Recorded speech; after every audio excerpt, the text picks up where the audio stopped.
Hi, everybody. It's Neel Modi here from Song Talk Radio.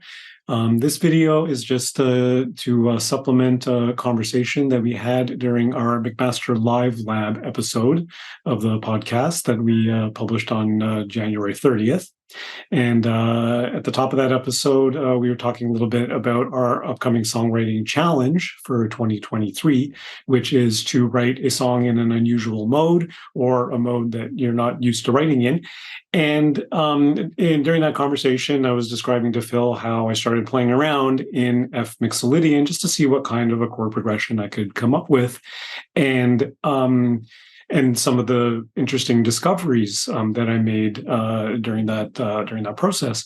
And I know that I went into a bit of deep theory during that conversation and awfully quickly. So I just wanted to make this video to sort of supplement that and show our listeners what exactly I was talking about, and so you can hear the sorts of things that I was talking about. So one of the things I've learned very recently about how to think about modes is their relationship to the major scale. We're all familiar with the major scale, so to think about each mode in thinking about the differences between that mode and the major scale is a pretty good way, at least for me, to look at those modes. So if we start looking at the F major scale,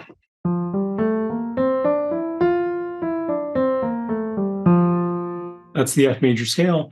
And of course, we can look at the chords that are part of the F major scale. So the one chord is F major, G minor, A minor, B flat major, the subdominant 4 chord, C major, the dominant 5 chord, D minor, E diminished, and then back to our number 1 chord, the F major chord.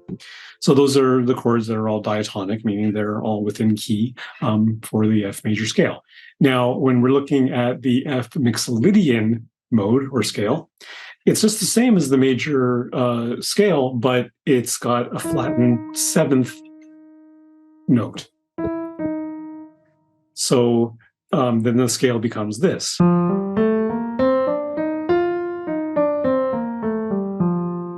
So it ends up sounding a little bit moodier, darker than the major scale, just by virtue of that added flat 7th note.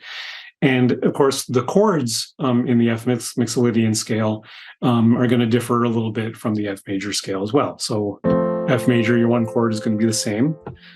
G minor is the same, your 2 chord. Your 3 chord ends up being an A diminished because of that flat 7th note. A diminished. B flat major, the 4 chord stays the same. Your 5 chord, which is the dominant chord in the major scale, in Mixolydian, it becomes a C minor chord. And your 6 chord remains the same, it's a D minor. And your 7 chord that was an E diminished in the F major scale, in Mixolydian, becomes an E flat major chord. So, and the other sort of part to that the discovery process is that you want to look at the sort of subdominant and dominant chord progression moves that make up those sorts of movements. So in F major, we have our typical 1-4-5 progression. You know, the 1-4-5 that we all know and love. And the thing you want to realize about those chord moves is that between the 4 chord, the subdominant, and the 1 chord, there's this sort of leading tone or semitone relationship between one of the notes of that movement. So when you have the B flat major to an F major, you have this movement of the B flat to the A, which is a semitone away.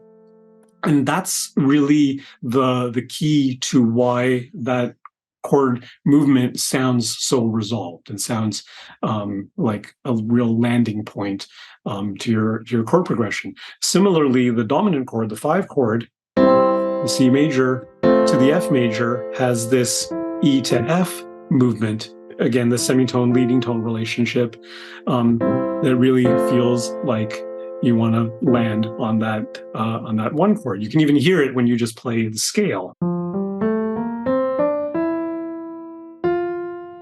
That's why they call it a leading tone, because it really leads you into coming back to your one chord. So when you're in a different mode, you want to look for those same sorts of relationships, those chord movements that have a semitone relationship between them. Now in F Mixolydian, we still have the same 4-chord, so we can still use a 4 to 1 relationship that has the semitone, the B flat to the A, just as it was in the major. But your 5-chord in F Mixolydian, if you remember, is a C minor. And a C minor going to the F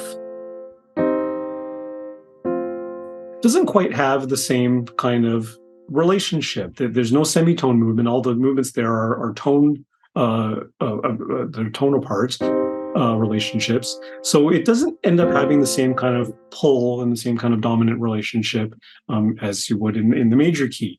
However, the 7 chord in F Mixolydian, which is the E flat major chord, that one moving down to the F feels much more resolved and feels much more like a dominant relationship, because again, it's got that same one as the 4 chord. It's got the B flat to the A relationship, which is a semitone relationship. So it's almost like in place of the dominant chord in major, the 5 to 1 in major, we can use the 7 to 1 in Mixolydian, and that gives you very much the same kind of feeling of resolution as the major version of that. So when I decided to come up with a chord progression, I wanted the beginning of this chord progression to sound quite tense. So I actually decided to start with an F suspended 2 chord, just to give that added a little bit of tension. And I wanted to incorporate in my next chord, I want to incorporate that flat 7 note into the progression to make it clear that we're in Mixolydian here, to make it really, really stand out, right? So from the F suspended 2, I went to a C minor, but I kept the G in the bass because I didn't want to move the bass around too much to keep that tension as well. So I came up with this little sort of vamping ditty.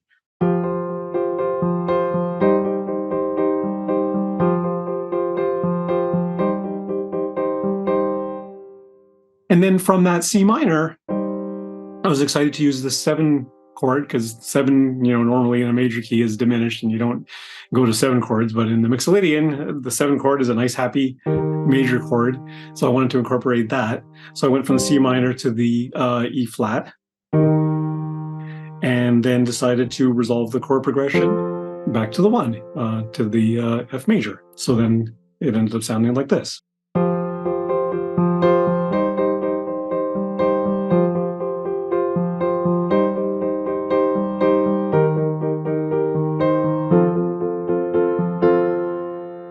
So that's, one beginning chord progression.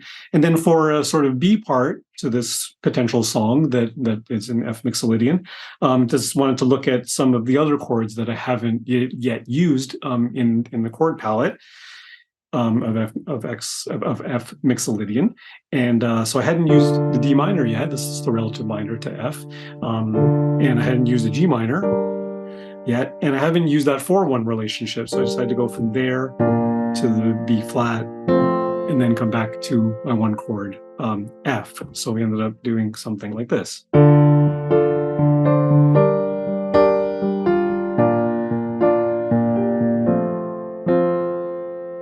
And then to combine those 2 progressions together,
there you have it, my little quickie composition in F Mixolydian and the discoveries I made in working in F Mixolydian. So I'm hoping that this is useful and instructive to our listeners, and hopefully you guys, we're looking forward to you guys sharing your answers to our songwriting challenge to write in a mode, any mode that you're not familiar with, or something you have something to learn about.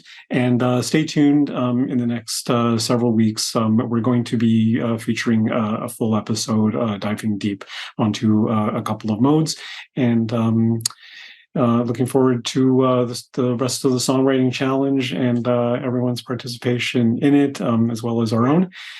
So thanks a lot for watching, and we'll see you on the flip side.